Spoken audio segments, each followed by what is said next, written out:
ya Idul Adha. Jadi pembahasan Bulughul Maramnya kita istirahatkan dulu. Kita ganti dengan fiqhul udhiyah. Dan insya Allah nanti ada rencana pembahasan ini bisa jadi akan memakan waktu 3, 4 atau 5 pertemuan. Dan insya Allah nanti akan ada pencetakan kitabnya. Ini baru saya cetak separuhnya. Yang tidak gabung di grup Fawaid, kalau misalkan mau daftar nanti bisa sama Ustadz Sulis. Kalau yang di grup Fawaid nanti langsung bisa. Yang bagi yang ingin mencetak, mungkin perkiraan jadi kita buat hardcover saja sekitar 50 ribuan. Sekitar 50 ribu. Mungkin 50 ribu kurang mungkin. Sekitar itu. Yang tidak ikut di grup Fawaid nanti bisa daftar ke Ustadz Sulis. Yang di Fawaid nanti biar langsung di grup saja ditampakkan. Baik. Kita akan mengawali terlebih dahulu dengan mengingatkan akan karunia Allah Subhanahu wa taala yang Allah telah berikan kepada umat ini. Allah berikan kepada kita semua, bahwa di antara karunia Allah Subhanahu wa taala yang besar, Allah memuliakan umat ini dengan menetapkan kemuliaan dan keutamaan pada waktu-waktu tertentu dan tempat-tempat tertentu. Allah muliakan tempat-tempat tertentu yang tidak Allah muliakan tempat-tempat yang lain. Kalau misalkan tempat-tempat tertentu, contohnya apa? Misalkan apa? Masjidil Haram atau kota Mekah sendiri. Pertama Masjidil Haram, kemudian Tanah Haram. Tanah Haram itu sekitar dari Masjidil Haram yang Allah muliakan dengan syariat-syariat tertentu. Allah larang bagi siapa yang ada di Tanah Haram untuk melakukan hal-hal tertentu yang di tempat lain itu dibolehkan. Seperti apa? Larangan di Tanah Haram. Terlepas dia itu muhrim atau tidak. Muhrim itu orang yang berihram. Tidak boleh apa? Membunuh binatang buruan darat. Tidak boleh. Demikian juga tidak boleh mencabuti rumputnya, memotong apa? Pohon-pohonnya. Tidak boleh mengambil barang temuan yang jatuh. Ini kemuliaan atau khususan yang Allah berikan kepada Tanah Haram. Baik Tanah Haram di Mekah maupun Tanah Haram di Madinah. Kalau keadaan orang yang muhrim, maka larangannya tambah lagi. Itu khusus untuk orang yang muhrim. Ditambah larangan di Tanah Haram. Seperti mereka tidak boleh mencabut kuku, mencabut rambut, dan apa yang ada di tubuhnya, kulit. Kemudian juga tidak boleh menutup apa untuk orang yang muhrim, kepalanya bagi laki-laki, dan seterusnya dari pembahasan fikih tentang orang-orang yang ihram. Demikian juga Masjid Nabawi. Allah muliakan Masjid Nabawi. Kalau Masjidil Haram, Allah berikan kemuliaan sholat di dalamnya berapa kali lipat? 100.000 dibandingkan sholat di masjid biasa seperti masjid kita ini. Kalau ini Masjid Nabawi berapa kali lipat? 1000 kali lipat. Kalau di Masjidil Aqsa 500 kali lipat. Kemudian Allah muliakan juga tempat-tempat manasik haji. Seperti mana? Arafah, tempat wukuf. Demikian juga tempat Muzdalifah, Mina. Arafah sendiri bukan termasuk Tanah Haram. Arafah itu bukan termasuk Tanah Haram. Taib. Agak maju ini, agak menjauh. Di depan. Kemudian Allah juga muliakan waktu-waktu tertentu. Allah muliakan waktu-waktu tertentu. Misalnya apa? Kalau bulan yang Allah muliakan bulan Ramadan, kemudian bulan Dzulhijjah, bulan yang insya Allah akan datang lagi sebentar lagi menjumpai kita. Demikian juga Allah muliakan arba'atu hurum, 4 bulan haram yang tidak boleh berperang di dalamnya. Kemudian dalam satu pekannya Allah muliakan hari Jumat. Demikian juga satu malam dari seluruh malam yang ada, Allah muliakan paling mulianya adalah malam Lailatul Qadar. Kemudian setelahnya 10 malam yang terakhir dari bulan Ramadan. Kemudian semua malam di dalam bulan Ramadan. Demikian juga nanti akan datang penjelasannya di dalam hadisnya. Allah juga muliakan bulan Dzulhijjah. Itulah 10 hari di awal-awal bulan Dzulhijjah. Kemudian ada setelahnya ayyamut tasyrik, hari-hari tasyrik. Demikian juga Allah muliakan waktu-waktu yang lain dari Yaum Asyura. Maka semua ini adalah kemuliaan dan keutamaan yang Allah berikan kepada umat Rasulullah sallallahu alaihi wasallam. Dan semua penentuan dari waktu-waktu yang diutamakan, tempat-tempat yang diutamakan itu min bab apa? Min bab tauqifiyah. Artinya tidak bisa ditetapkan kecuali dengan dalil dari wahyu yang diturunkan oleh Allah.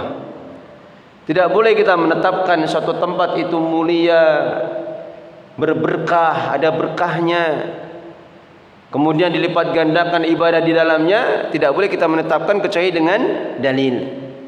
Seperti perbuatan orang-orang Syiah. Mereka mengatakan, mana?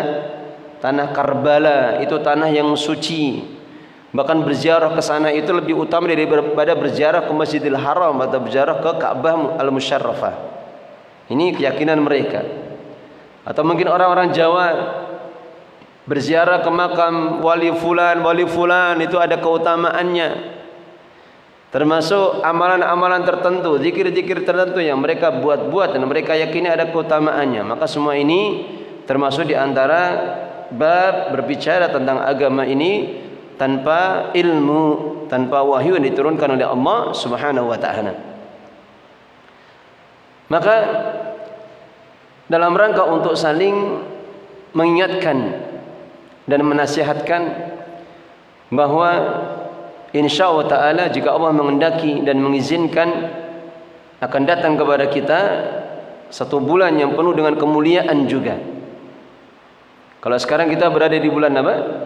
Dzulqa'dah, maka akan datang sebentar lagi bulan Dzulhijjah. Maka di dalam bulan Dzulhijjah itu ada hari-hari yang diutamakan. Ada hari-hari yang diutamakan. Disebutkan di dalam hadisnya dari Ibnu Umar, dalam riwayat Imam Ahmad dan yang lainnya, Nabi sallallahu alaihi wasallam telah bersabda, "Ma min ayyamin al-amalu salih fihinna ahabbu ila Allah min hadhihi al-ayyamil 'ashr." Nabi sallallahu alaihi wasallam bersabda, tidak ada hari-hari yang amal-amal saleh, amal-amal ibadah di hari-hari itu lebih dicintai oleh Allah Subhanahu wa taala dibandingkan dengan 10 hari yang pertama di dalam bulan ini, yaitu bulan apa? Dzulhijjah. Kata Nabi apa? Tidak ada hari-hari yang amal-amal ibadah itu lebih dicintai oleh Allah melebihi hari-hari yang ada di dalam 10 hari yang awal, yang pertama di dalam bulan Dzulhijjah. Maka bertanyalah para sahabat, qalu ya Rasulullah wala jihad fisabilillah. Apakah jihad fisabilillah juga tidak bisa menandingi keutamaan hari-hari itu? Kata Rasulullah, wala jihad fisabilillah. Jihad fisabilillah juga tidak bisa menandingi keutamaan dari hari-hari itu. Illa rajulun, Rasulullah memberikan apa? Pengecualian, illa rajulun, kecuali seorang laki-laki kharaja bimalihi wa nafsihi wa lam yarji min dzalika bisyai. Kecuali ada seorang yang dia itu keluar dari rumahnya dengan membawa hartanya dan jiwanya, kemudian dia tidak kembali lagi.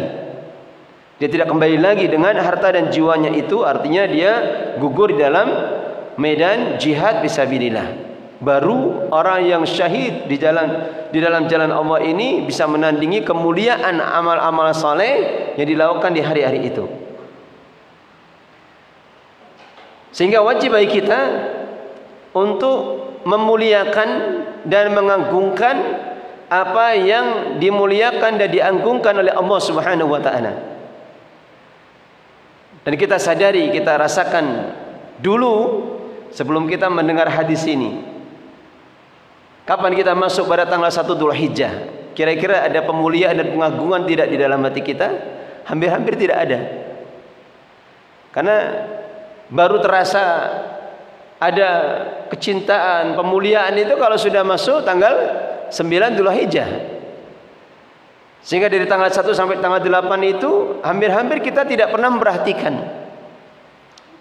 Dan ternyata Rasulullah SAW telah menghabarkan kepada kita, hari-hari di awal bulan Dzulhijjah itulah hari-hari yang penuh dengan kemuliaan, keutamaan. Dan ketika dikatakan itulah hari-hari yang amal soleh itu paling dicintai oleh Allah, maknanya amal-amal soleh di dalamnya itu pahalanya dilipat gandakan. Amal-amal soleh di dalamnya itu pahalanya dilipat gandakan, melebihi dari amal-amal soleh di hari-hari yang lain. Yang para ulama berbeda pendapat, mana lebih utama 10 hari yang awal bulan Dzulhijjah atau lebih utama 10 hari di akhir bulan Ramadan. Sebagian mengatakan tetap yang paling utama itu 10 hari di awal bulan Dzulhijjah, berdasarkan hadis Ibnu Umar tadi. Sebagian lagi mengatakan yang tetap utama itu 10 hari di akhir bulan Ramadan. Dan Al-Imam Ibnul Qayyim, beliau memiliki penjelasan untuk mengambil jalan tengah. Kata beliau, kalau amal-amal itu dilakukan di siang hari, maka lebih utama 10 hari di awal bulan Dzulhijjah. Tapi kalau amal-amal itu adalah amal-amal dilakukan di malam hari, maka lebih utama 10 malam dari bulan yang terakhir dari bulan Ramadan. Ala kulli hal, apapun perselisihan yang terjadi di kalangan para ulama, maka hal yang paling terpenting bagi kita adalah bagaimana kita berusaha untuk memuliakan, mengagungkan hari-hari di awal bulan Dzulhijjah itu melebihi dari pengagungan dan pemuliaan kita di hari-hari yang lain, dan berusaha untuk memanfaatkan kesempatan di hari-hari itu untuk melakukan amal-amal soleh, amal-amal ibadah sebaik-baiknya. Dan disebutkan di dalam hadisnya al-amalu soleh fihinna, maka alif lam di sana alif lam apa? Istighraqiyah, maknanya apa? Umum. Sehingga semua amal-amal yang ada di dalam hari-hari itu, maka semuanya dilipat gandakan pahalanya. Baik amalan-amalan yang disyariatkan secara khusus, ada perintahnya khusus, sebagaimana yang akan kita rinci nanti satu persatu secara ringkas saja. Baik amalan-amalan yang tidak ada perintahnya secara khusus, seperti membaca Quran, menghafalkannya, bersedekah, silaturahmi, birrul walidain, maka itu amalan-amalan yang disebutkan perintahnya secara umum. Adapun kalau amalan-amalan yang disebutkan perintahnya secara khusus, maka amalan-amalan apa saja yang mulai diperintahkan dari mulai tanggal 1 bulan Dzulhijjah. Yang pertama apa? Puasa. Disebutkan di dalam riwayat itu Al-Imam Bukhari dari sebagian istri-istri Nabi sallallahu alaihi wasallam bahwasanya mereka berkata, anna Nabiy sallallahu alaihi wasallam kana yasumu yaum Asyura wa tis'an min Dzulhijjah wa salasata ayyamin minasyahri. Disebutkan di dalam penjelasan istri-istri Nabi sallallahu alaihi wasallam bahwa Nabi dulu itu biasa puasa pada hari Asyura. Tanggal berapa? Ya, Asyura tanggal berapa? Ya, Asyura sebelum Muharram. Ya, sebelum Muharram. Kemudian wa tis'an min Dzulhijjah, 9 hari di bulan Dzulhijjah. Artinya diperintahkan atau disunnahkan itu mulai tanggal 1. Boleh untuk membanyakkan puasa di hari-hari ini, yaitu 9 hari di awal bulan Dzulhijjah.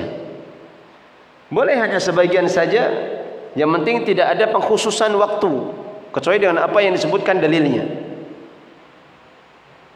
Misalkan dikhususkan, saya mengkhususkan puasa itu ya 8-9 saja, maka itu tidak boleh. Tapi perintahnya apa? Berpuasa di hari-hari itu. Kemudian Rasulullah juga biasa puasa 3 hari di setiap bulannya. Baik berurutan seperti Ayyamul Bid tanggal berapa? 13, 14, 15 setiap bulan hijriyahnya, atau di hari sembarang di setiap bulan diambil 3 hari. Kemudian selain puasa apa lagi yang disyariatkan secara khusus perintahnya? Selain puasa apa lagi?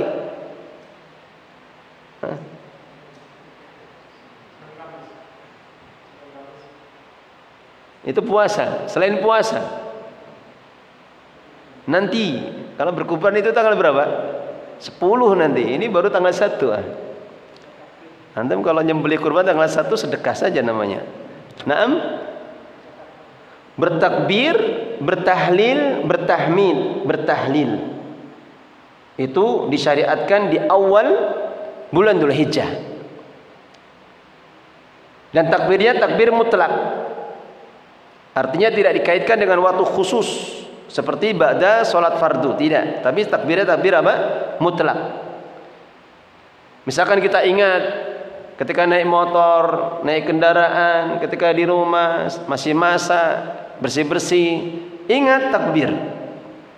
Dan disebutkan di dalam asarnya Ibnu Umar radhiyallahu anhuma, beliau pernah masuk ke pasar, beliau mendapati orang-orang itu sibuk dengan urusan dagang mereka.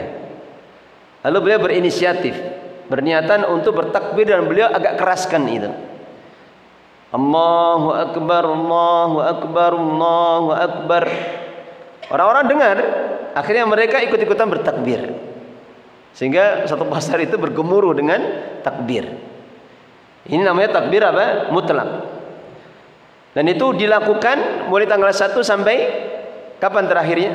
Takbir mutlak tanggal 13 sebelum tenggelamnya matahari, sebelum maghrib. Takbir mutlak itu. Nah, ini kadang kita lalaikan juga. Kemudian ada lagi takbir muqayyad. Takbir muqayyad itu takbir yang dikaitkan dengan waktu yang tertentu ketika selesai sholat fardu.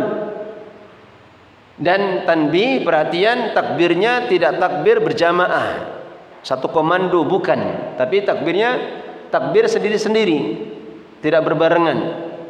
Ya kalau tidak sengaja berbarengan itu beda lagi. Tapi bukan takbir yang imam memimpin takbir, kemudian makmum baru takbir bareng-bareng, tidak seperti itu kaifiahnya. Tapi takbirnya takbir apa? Takbir secara serempak. Kapan mulainya takbir muqayyad?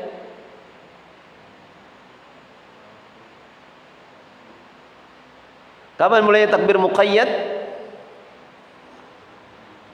Tanggal 9 setelah sholat apa? Subuh. Kapan mulai? Setelah sholat subuh tanggal 9. Berarti yaum apa itu? Yaum Arafah. Dimulainya takbir mulai tanggal 9 setelah sholat subuh yaum Arafah. Baik. Kemudian setelahnya maju lagi. Tanggal 9 apa ada di sana? Amalan-amalan tanggal 9 atau tanggal 8 dulu. Itu orang-orang haji, maka mereka mulai mabit di Mina. Mulai berihram, berniat untuk haji, memakai pakaian ihram, berniat untuk haji. Itu tanggal 8. Namanya hari apa? Tarwiyah. Yaumut Tarwiyah. Kemudian tanggal 9 namanya yaum apa? Arafah. Karena orang-orang yang berhaji wukuf di Arafah. Adapun kita disunahkan untuk puasa apa? Arafah. Apa keutamaan puasa Arafah? Keutamanya apa? Dihapuskan dosa-dosa yang berlalu yang akan datang, 1 tahun yang berlalu dan 1 tahun yang akan datang. Subhanallah. Puasa 1 hari pahalanya sedemikian besar. Kata Nabi sallallahu alaihi wasallam, "Shaumu yaumi Arafah ahtasibu 'ala Allah ayukaffira sanata allati qablahu wa sanata allati ba'daha." Puasa hari Arafah itu aku berharap kepada Allah untuk bisa menghapuskan dosa-dosa setahun yang sebelumnya maupun setahun yang sesudahnya. Dan sudah berlalu penjelasannya, kalau ada amalan-amalan yang bisa menjadikan sebab terhapusnya dosa-dosa, maka itu yang dimaksud adalah dosa-dosa kecil atau dosa-dosa besar. Dosa-dosa kecil. Adapun dosa-dosa besar maka hanya bisa dihapuskan dengan apa? Dengan taubat. Baik. Kemudian tanggal 10. Apa ibadah apa yang ada di hari 10? Kalau orang yang berhaji setelah wukuf di Arafah, mereka bertolak ke Muzdalifah. Baik, sebelum maghrib. Kemudian ada sebagian sebelum subuh, ada setelahnya setelah subuh, dibolehkan setelah subuh bertolak ke mana? Ke Mina. Mereka menyembelih sembelihannya, kemudian melempar jumrah, mereka tawaf ifadah. Setelah itu baru bertahallul. Adapun kita yang tidak berhaji, maka diperintahkan untuk apa? Menyembelih kurban. Kalau kurban di dalam syariat agama Islam itu ada berapa macam? Kurban yang diperintahkan secara khusus itu ada berapa macam? Ada 2 saja. Ada berapa? 3. Sebutkan. Yang pertama apa? Udhiyah. Udhiyah itu disembelih di waktu Idul Adha bagi orang yang tidak berhaji.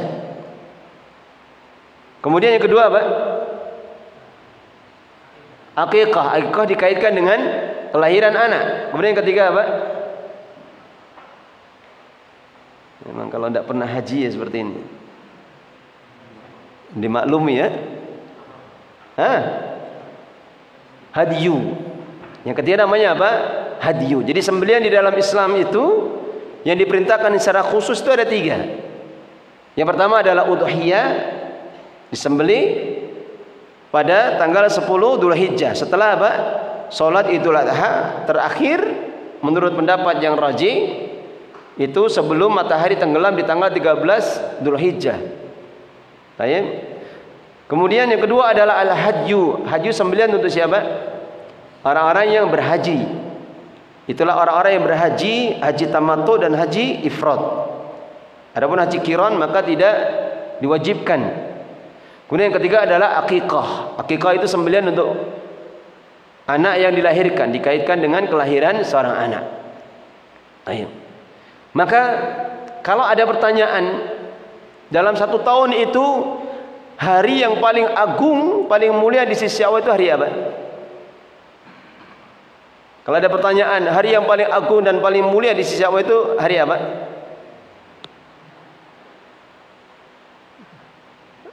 Hari apa? Dalam 1 tahun ya, itu kan per pekan itu. Dalam 1 tahun. Ya? Yang Arafah, yang lain. Yang diagungkan oleh Allah, paling diagungkan itu Yaumun Nahr. Yaitu yaum disembelihnya apa? Kurban. Berarti tanggal berapa? Tanggal 10 Dzulhijjah. Kata Nabi SAW di dalam hadisnya, a'dhamul ayyami 'indallah yaumun nahr, yaumun nahri, summa yaumul qar. Hari-hari yang paling diagungkan oleh Allah Subhanahu wa taala itu adalah yaumun nahri. Hari disembelihnya kurban. Dan tanggal 10 Dzulhijjah memang terkumpul di hari itu banyak sekali ibadah yang tidak ditemui di hari yang lain. Kalau Idul Fitri kan tidak ada puasa, hanya ada apa? Hanya ada sholat Idul Fitri sama sedekah, membayar zakat fitrah. Atau mungkin ada ibadah-ibadah yang lain tapi tidak diperintahkan secara khusus. Adapun Idul Adha itu hari yang agung, paling diagungkan oleh Allah. Karena di dalamnya ada menyembelih kurban, ada apa? Orang yang berhaji, mereka melempar jumrah, mereka tawaf ifadah. Ada perintah-perintah khusus yang diperintahkan di hari itu. Kemudian yaumul qar, Setelahnya adalah yaumul qar. Qar itu maknanya menetap. Itulah tanggal setelahnya. Berarti tanggal berapa? 11 Dzulhijjah. Setelahnya itu tanggal 11 Dzulhijjah. Itu hari kedua yang diagungkan oleh Allah. Baik. Maka ini penjelasan tentang keutamaan dari 10 hari yang pertama di awal bulan Dzulhijjah. Dan disebutkan dalilnya oleh para ulama adalah apa yang diisyaratkan di dalam awal surah Al-Fajr. Wal fajri wa layalin asyr. Demi fajar dan malam yang 10. Maka disebutkan di dalam penjelasan para ulama ulul tafsir seperti Al-Imam At-Tabari. Maka beliau mengatakan ayyamul asyr itu wa layalin asyr, layal asyr itu adalah 10 hari di awal bulan Dzulhijjah. Demikian juga disebutkan di dalam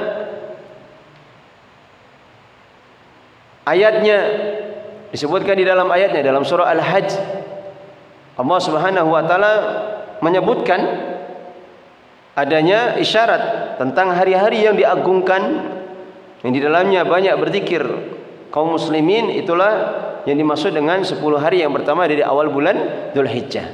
Baik. Dan insyaallah pembahasan kita untuk hari Selasa kita akan memanfaatkan waktu sampai nanti menjelang Idul Adha. Kita akan mengkaji tentang fiqhul udhiyah, fikih menyembelih kurban.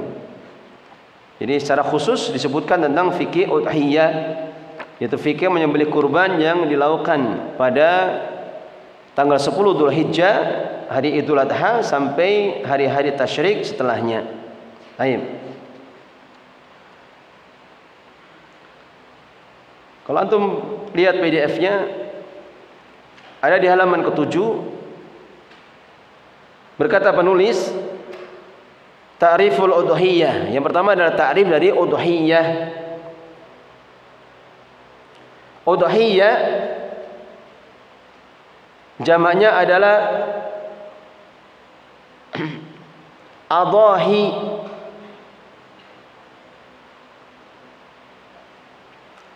Adalah sembelian yang dikhususkan pada Yaumun Nahr,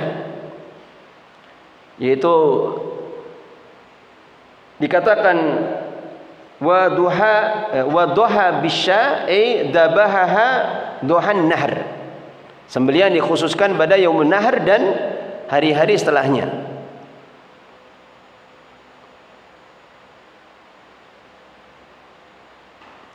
Makanya hari itu dikatakan Yaumul Adha atau Idul Adha. Ya, karena apa? Itulah hari disembelihnya kurban. Dan dikatakan duha itu maknanya irtifa'un nahar, yaitu naiknya waktu siang atau di awal waktu siang. Karena menyembelih kurban itu biasa dilakukan di waktu duha. Menyembelih kurban biasa dilakukan di waktu duha. Baik. Kemudian yang kedua di halaman setelahnya adalah masyru'iyatul udhiyah. Jadi nanti tidak saya baca semua ya. Saya sebutkan saja halamannya, nanti kita perhatikan apa yang kita baca. Karena kalau dibaca semua terlalu luas, penulis itu mengkajinya, tidak cukup waktunya. Yang kedua adalah tentang masyru'iyatul udhiyah, disyariatkannya udhiyah, menyembelih kurban. Disebutkan oleh Al-Imam Ibnu Qudamah, asal dari disyariatkannya udhiyah ditetapkan dengan dalil dari Alkitab dan Sunnah dan Ijma'. Alkitab dan Sunnah dan Ijma'. Yang pertama dari Alkitab adalah firman Allah Subhanahu wa taala di dalam surah Al-Kautsar, yaitu bagaimana ayatnya? Fasholli li rabbika wanhar. Apa artinya? Maka salatlah, kemudian apa? Kemudian menyembelihlah kurban, dan menyembelihlah kurban li rabbik, hanya untuk Rabbmu. Li rabbika, lam di situ lam apa? Lam takhsis, lam pengkhususan.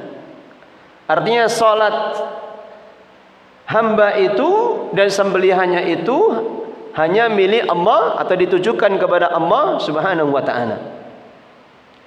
Dan apa yang disebutkan di dalam ayat ini, ketika disebutkan salat dulu, fasholli li rabbika wanhar, kemudian disebutkan menyembelih kurban, maka ini isyarat bahwasanya menyembelih kurban itu harus dilakukan setelah selesainya salat. Karena disebutkan di dalam hadisnya yang akan datang nanti, Nabi sallallahu alaihi wasallam mengatakan, man dabaha qabla shalah, barang siapa yang menyembelih sebelum salat, maka fahiya lahu, artinya sembelihan itu hanya untuknya saja. Barang siapa yang menyembelih setelah salat, wa man dabaha ba'daha qattama nusukuh, barang siapa yang dia menyembelih setelah salat, maka sudah sempurna sembelihan kurbannya. Dan sehingga disebutkan di dalam ayat ini, fasholli li rabbika wanhar, menyembelih kurban itu disebutkan setelah apa? Salat. Beda dengan salat Id. Salat Id dalilnya apa? Salat itu pembahasan di Bulughul Maram nanti setelah ini berarti. Apa dalilnya? Ada dalam surah Al-A'la. Dalam surah Al-A'la, bagaimana ayatnya? Qad aflaha man apa? Gimana ayatnya? Saya lupa ini. Ayatnya gimana? Qad aflaha man tazakka wa dzakara isma rabbih fasalla. Baik. Qad aflaha man tazakka, maka sungguh beruntunglah orang-orang yang tazakka. Tazakka itu maknanya bisa mensucikan diri, maknanya juga bisa apa? Mengeluarkan zakat. Wa dzakara isma rabbih fasalla, dan dia menyebut nama Rabbnya fasalla wa shalla, dan melakukan salat. Artinya ayat ini adalah isyarat kalau salat itu dilakukan setelah mengeluarkan zakat, atau zakat itu dikeluarkan sebelum apa? Sebelum salat. Beda dengan ayat dalam surah Al-Kautsar ini, maka menyembelih kurban itu disebutkan setelah salat. Kemudian penamaan an-nahr. An-nahr itu penamaan khusus untuk dhabiha apa namanya? An-nahl. Penamaan khusus untuk penyembelihan onta. Jadi menyembelih onta itu namanya khusus an-nahr. An-nahru. Kalau udhiyah itu umum. Udhiyah itu umum. Adapun penamaan an-nahru itu khusus untuk onta. Ya, mungkin antum ada pernah melihatnya di video. Dia tidak dijatuhkan seperti sapi, dijatuhkan kemudian terikat dalam keadaan terikat, tidak. Tapi an-nahr itu bentuknya si ontanya tetap berdiri seperti biasa. Kemudian pakai pedang atau pisau yang tajam, disayat di ujung, di pangkal lehernya. Jadi tajam sekali itu. Disayat langsung. Sehingga darah mengucur deras, kehabisan, maka dia akan jatuh. Sehingga disyaratkan di dalam surah Al-Hajj, wa idza wajabat junubuha faqulu minha. Dan jika telah jatuh junubuha, artinya apa? Lambungnya, maka makanlah dagingnya.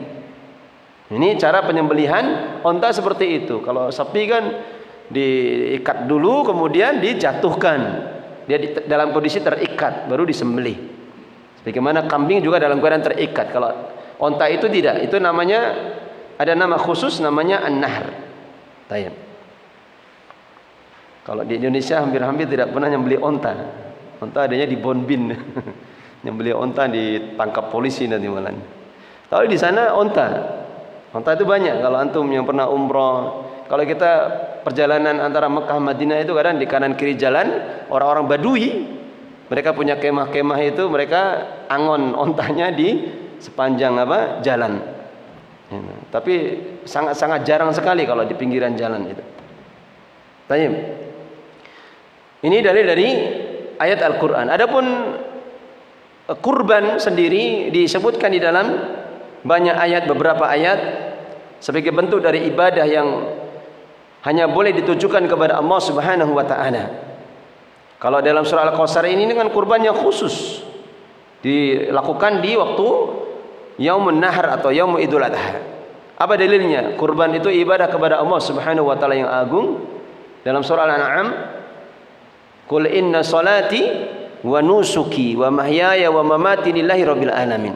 Katakanlah sesungguhnya salatku, sembelihanku, hidupku, matiku itu untuk Allah Subhanahu wa taala.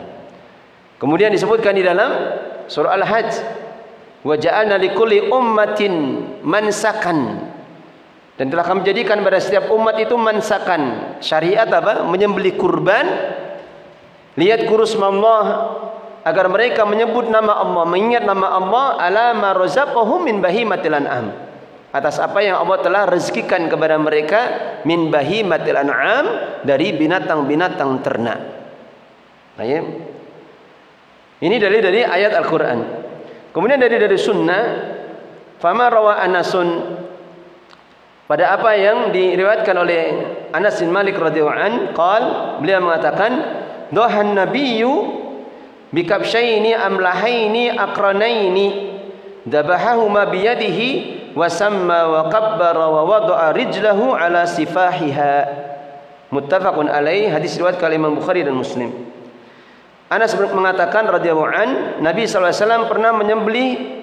Doha itu artinya menyembelih, ya.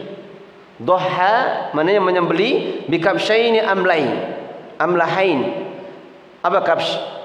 Domba. Amlah itu yang warnanya ada hitam putihnya, tapi putihnya lebih dominan. Itu namanya domba apa? Amlah. Akranain yang bertanduk. Maka Nabi menyembelih dua dombanya itu dengan tangannya sendiri. Beliau menyebut nama Allah, bertakbir, dan beliau letakkan kakinya di atas sifahiha, di atas apa? Perut atau lambungnya. Lambung dari domba itu.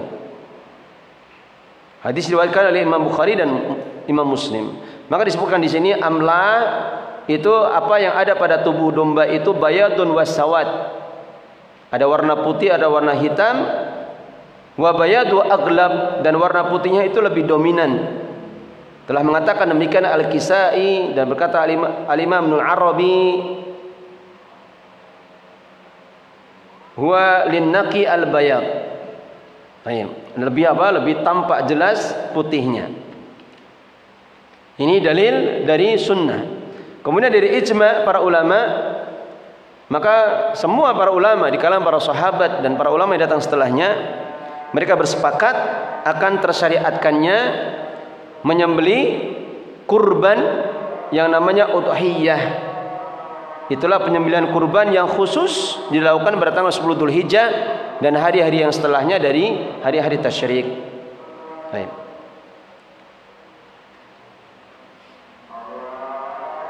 Tolong diadani dulu.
Tayyib.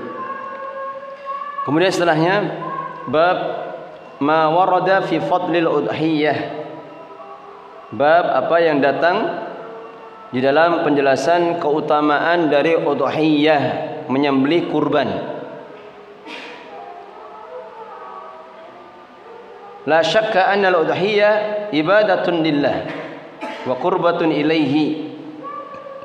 Tidak ada keraguan bahwa udhiyah, menyembelih kurban, itu adalah bentuk peribadatan kepada Allah dan bentuk taqarrub, mendekatkan diri kepadanya. Wa tiba'un li sunnati nabiyina, dan mengikuti sunnah petunjuk Nabi sallallahu alaihi wasallam. Dan Nabi dulu itu menyembelih kurban, dan juga kaum muslimin menyembelih kurban setelahnya. Wa mimma la khilafa fihi annaha min syara'i'id din, dan termasuk di antara apa yang tidak diperselisihkan bahwa udhiyah termasuk di antara syariat-syariat agama. Annaha sunnatun muakkadah.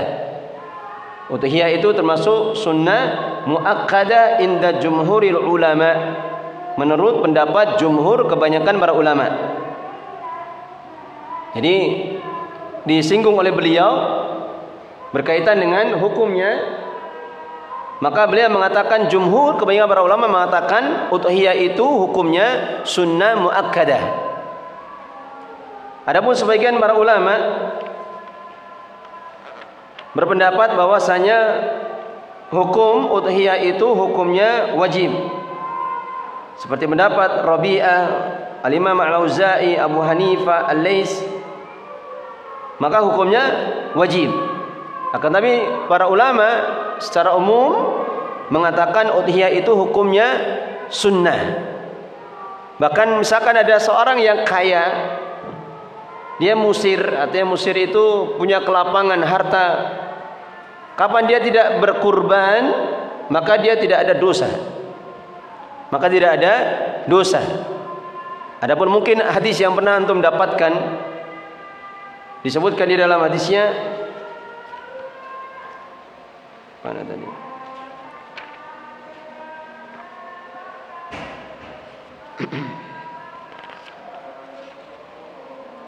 Man kana lahu si'atun wa lam yudhhi fala yaqrubanna musallana.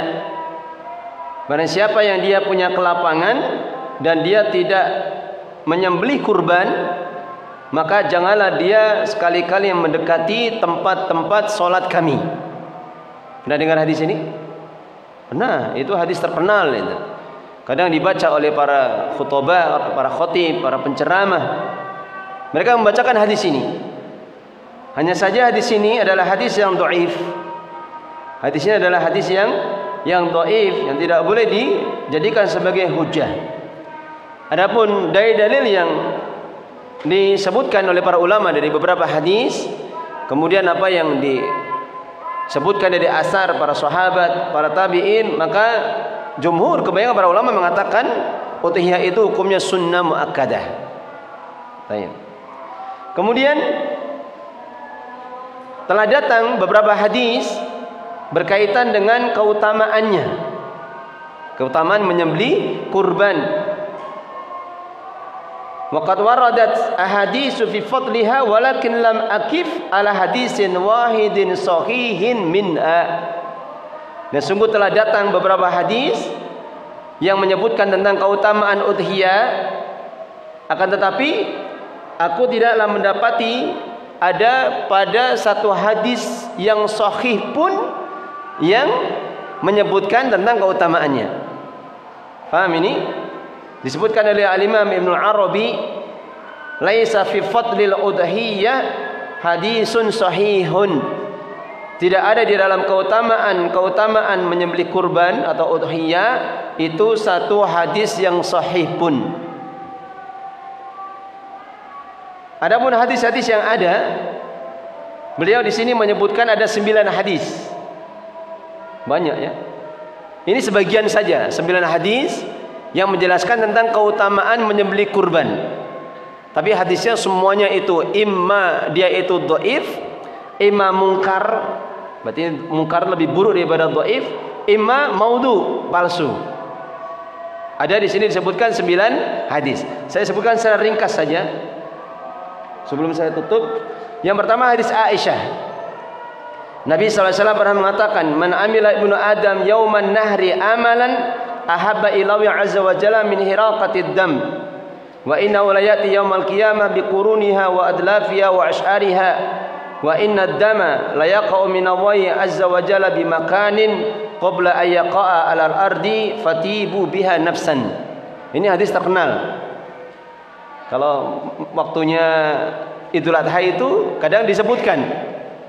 Kata Nabi sallallahu alaihi wasallam, barang siapa tidaklah anak Adam itu beramalan pada hari Idul Adha suatu amalan yang lebih dicintai oleh Allah Subhanahu wa taala dibandingkan amalan menyembelih atau menumpahkan darah binatang kurbannya.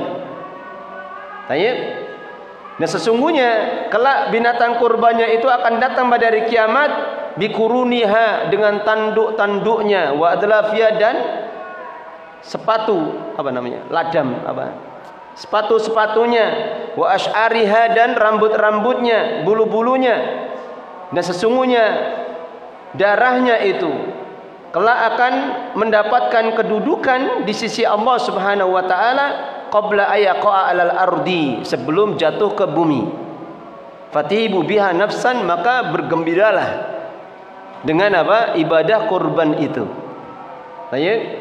Hadis diriwayatkan oleh Imam At-Tirmidzi, Imam Hakim, hanya saja ada di dalam sanadnya Abul Musanna namanya Sulaiman bin Yazid, maka dia ini dhaifun ya, sering waham, artinya sering salah di dalam menukil hadis. Kemudian disebutkan dalam sanad yang lain dari Al-Imam Abdul Razzaq, ada di dalam sanadnya Abu Sa'id Asy-Syami wa huwa matrukun, hadisnya ditinggalkan. Sehingga kalau hadisnya kondisinya seperti ini tidak bisa saling menguatkan. Tidak saling menguatkan. Sehingga hadis ini dikatakan hadis dhaif. Tidak boleh disandarkan, itu adalah ucapan Nabi sallallahu alaihi wasallam. Baik.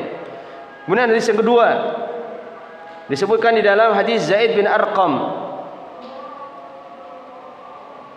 Telah berkata beberapa sahabat Rasulullah SAW kepada beliau, "Ya Rasulullah, ma hadhil adahi?" Wahai Rasulullah, apa menyembelih kurban ini? Qala sunnatu abikum Ibrahim. Itulah sunnah peninggalannya dari bapak kalian yaitu Ibrahim. Qalu famalana fiya ya Rasulullah.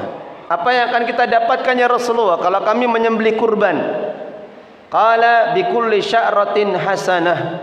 Maka ada pada setiap bulu kurban itu satu pahala.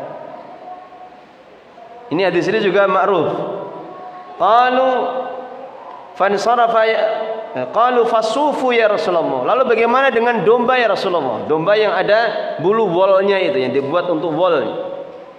Qala bikulli sya'ratin minasufi hasanah. Pada setiap rambut dari domba yang disembelih itu ada satu pahala. Hadis ini diriwayatkan oleh Ibnu Majah, ya Imam Ahmad, dan di dalam sanadnya itu ada Nafi bin Haris dan dia itu matruk. Sehingga hadisnya adalah hadis yang dhaif. Baik. Kemudian yang ketiga, hadis Abu Sa'id Al-Khudri. Nabi SAW pernah berkata kepada Fatimah, "Berdirilah engkau kepada sembelihanmu itu dan saksikanlah dia. Fa innalaka bi awwali qatiratin taqturu min damiha yaghfiru laka ma salafa min dunubin." Maka kamu akan mendapatkan pada setiap tetesan darahnya itu akan diampuni untukmu dari dosa-dosa yang sudah berlalu. Ya, kalau lihat hadisnya kok kayaknya senang kita ya. Setiap bulunya, atau nanti akan datang kelak pada hari kiamat. Ini setiap tetesan darahnya akan diampuni dosa-dosa kita. Maka berkata Fatimah, "Ya Rasulullah, hadza lana ahlul bait khassa aw lana lil muslimina ammah?" Apakah ini keutamanya hanya khusus untuk kita saja ahlul bait atau keutamanya umum untuk kaum muslimin semuanya? Qala bal lana walil muslimina ammah. Keutamaan itu untuk kita dan untuk kaum muslimin secara umum. Hadis ini diriwayatkan oleh Hakim Al-Bazzar, ada di sanadnya Dawud bin Abdul Humaid dan dia itu dhaif. Hadisnya apa? Dhaif. Kemudian hadis semakna disebutkan di dalam hadis yang lain. Kemudian ada hadis yang lain disebutkan juga bahwasanya darah yang jatuh menetes itu akan berada di dalam penjagaan Allah Subhanahu wa taala. Ini juga hadisnya dhaif. Kemudian juga hadis yang lain, Nabi sallallahu alaihi wasallam mengatakan dalam hadis Abdullah bin Abbas, "Ma anfaqta al-waraqa fi syai'in ahabbu ila Allahi min nahrin yunharu fi yaumi id." Tidaklah ada harta yang engkau nafkahkan pada sesuatu yang lebih Allah cintai pada hari Idul Adha melebihi dari nafkah yang engkau belikan seekor binatang sembelihan yang disembelih pada hari Yaumul Id. Ini juga hadisnya dhaif. Demikian juga hadis-hadis yang lainnya, ada 9 hadis disebutkan di sini dan semuanya hadisnya hadis yang dhaif. Sehingga berkaitan dengan keutamaan menyembelih kurban, kalau disandarkan kepada hadis, maka tidak ada hadis yang sahih. Adapun para ulama, maka sebagian di antara para ulama mereka menyebutkan keutamaan dari udhiyah dari apa yang disebutkan di dalam ayat-ayat Al-Qur'an. Di antaranya dalam surah Al-An'am ayat yang kita baca tadi, "Qul inna sholati wa nusuki wa mahyaya wa mamati lillahi rabbil alamin." Katakanlah sesungguhnya salatku, sembelihanku, hidupku dan matiku itu untuk Allah Rabbil alamin. Maka ayat ini menunjukkan apa? Menunjukkan keutamaan orang yang menyembelih kurban, maka dia termasuk di antara orang-orang yang tahqiq ubudiyah lillah. Tahqiq mewujudkan apa? Ubudiyah, peribadatan atau penghambaan kepada Allah Subhanahu wa taala. Demikian juga ayat yang lain dalam surah Al-Hajj, ayat yang sering kita dengar, la yanalallaha luhumuha wala dima'uha walakin yanaluhu at-taqwa minkum. Tidak akan sampai kepada Allah darah dan daging dari binatang sembelihan kurban itu, akan tapi yang sampai adalah apanya? At-taqwa minkum, ketakwaan di antara kalian. Artinya menyembelih kurban itu wujud dari ketakwaan. Ya, keutamaan yang kedua, menyembelih kurban itu apa? Wujud dari ketakwaan seorang hamba. Kemudian yang ketiga, menyembelih kurban itu wujud rasa syukur. Wujud dari rasa syukur. Kalau seseorang diberikan kelapangan rezeki, karunia kenikmatan yang banyak, maka bentuk rasa syukurnya diantaranya apa? Menyembelih kurban. Allah Ta'ala berfirman di dalam surah Al-Hajj. Ini surah Al-Hajj ini memang ada 2 halaman sendiri, itu berbicara tentang ibadah haji dan ibadah kurban. Faqulu minha wa at'imul qani'a wal mu'tar. Maka makanlah dari daging binatang kurban itu dan berikanlah atau sedekahkanlah kepada orang-orang yang meminta-minta dan orang-orang yang berkecukupan. Kadzalika sakharnaha lakum la'allakum tashkurun. Demikian itu telah kami tundukkan binatang-binatang, hewan-hewan ternak itu untuk kalian agar kalian bersyukur. Artinya binatang-binatang ternak itu bisa diternakkan, bisa manut, itu karena Allah yang menundukkan. Sehingga rasa syukur kita dengan menyembelih kurban. Kemudian yang setelahnya adalah menghidupkan sunnahnya Nabi Ibrahim. Ihya'u sunnati Nabiillahi Ibrahim, menghidupkan sunnahnya Nabi Ibrahim. Sebagaimana disebutkan di dalam surah As-Saffat. Ada beberapa ayat itu disebutkan, inna hadza lahuwal bala'un mubin, sungguhnya ada pada perintah ini adalah ujian yang sangat nyata, wa fadainahu bidibhin 'adzim, dan kami telah menggantinya dari menyembelih anaknya sendiri Ismail dengan apa? Dengan sembelihan yang besar. Dikisahkan di dalam ayatnya Nabi Ibrahim sampai bermimpi 3 kali. Beliau itu bermimpi menyembelih anaknya Ismail dalam keadaan Ismail sedang tumbuh menjadi remaja. Ketika orang tua sudah senang itu, anaknya sudah tumbuh menjadi remaja. Maka 3 kali Nabi Ibrahim itu bermimpi, dan disebutkan oleh para ulama atau disebutkan di dalam hadisnya bahwasanya mimpinya seorang nabi itu adalah apa? Wahyu.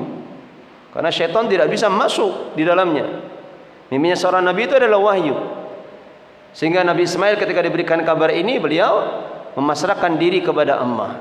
Ya abati if'al ma tu'maru satajiduni insyaallah minas sabirin. Wahai bapakku, lakukanlah apa yang diperintahkan kepada engkau dan engkau akan mendapatiku insyaallah termasuk di antara orang-orang yang sabar.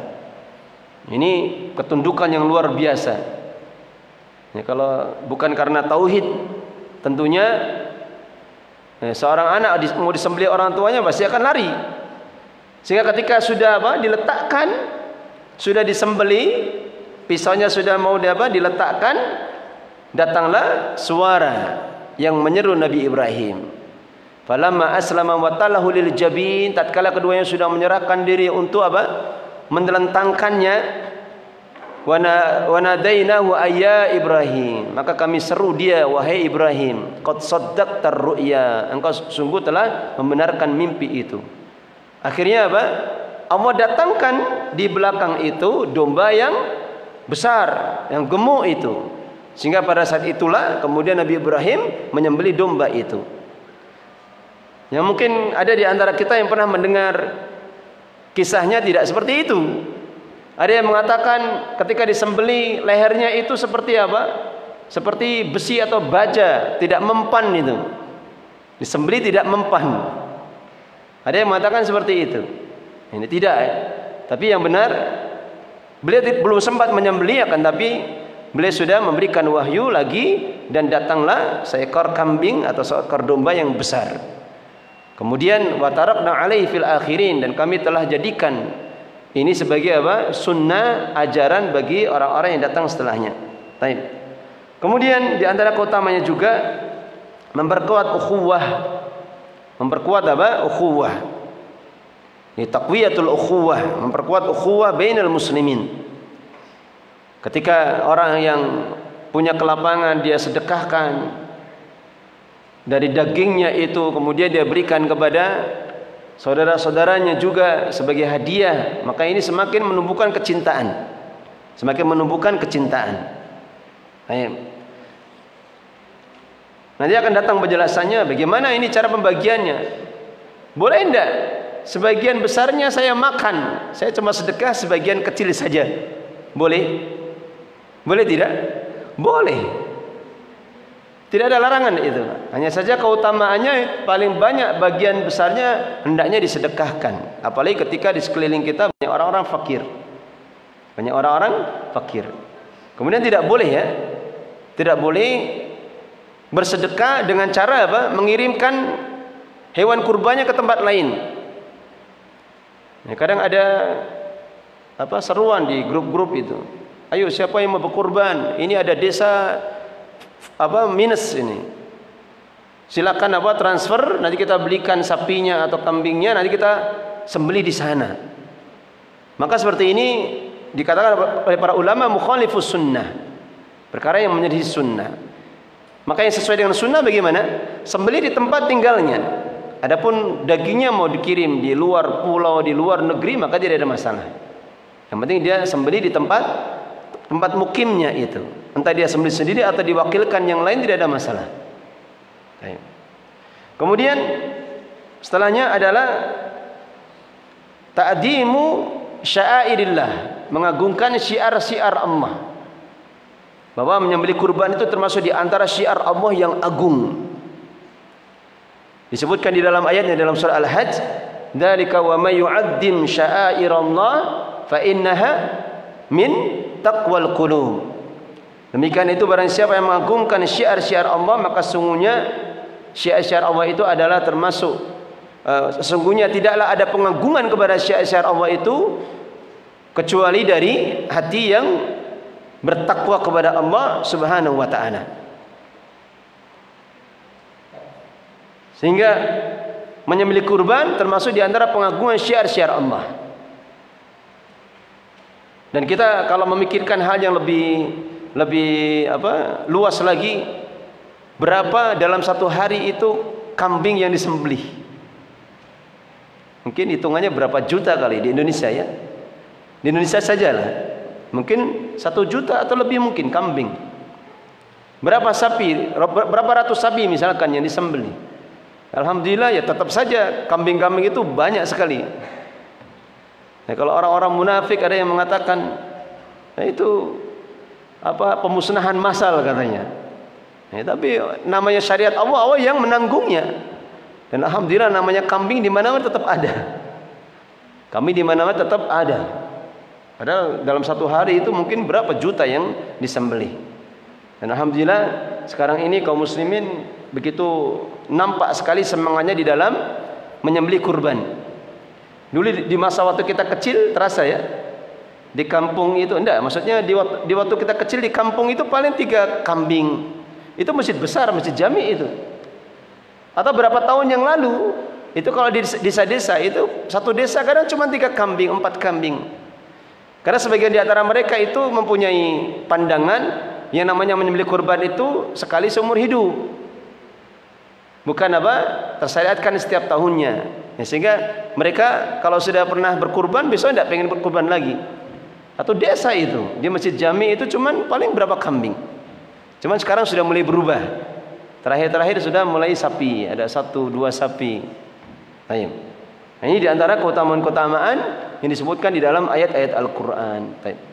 Cukup ya, untuk pertanyaan disimpan saja untuk besok. Nanti dikumpulkan.